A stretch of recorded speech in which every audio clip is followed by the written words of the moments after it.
Hari ke-13 puasa sambil ngojol. Kira-kira hari ini dapat berapa ya? Oke, langsung saja kita cari orderannya. Let's go.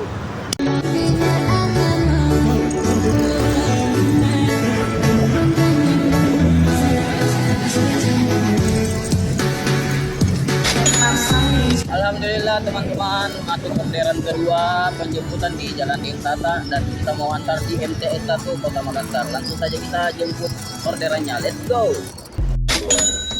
Kita sudah antar adiknya teman-teman, langsung saja kita cari orderan selanjutnya.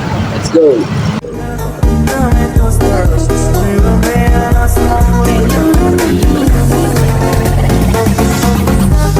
Alhamdulillah teman-teman, masuk lagi orderan. Tadi habis ngantar di SMP Telkom Makassar dan sekarang lanjut masuk lagi orderan teman-teman, dan kita mau antar adiknya sana. Orderan selanjutnya saya dapat di Jalan Bontoduri teman-teman, dan mau diantar di Jalan Urip Sumoharjo. Langsung saja kita jemput kakaknya. Let's go.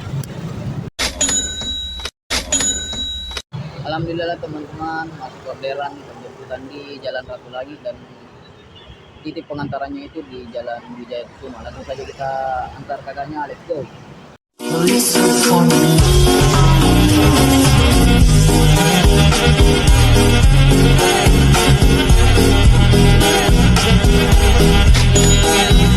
Alhamdulillah teman-teman, hari ini saya mendapatkan 19 orderan, dan orderan saya itu dapat orderan gosen teman-teman. Diantar itu tadi di Jalan Salasalapa, itu dikasih lebih sama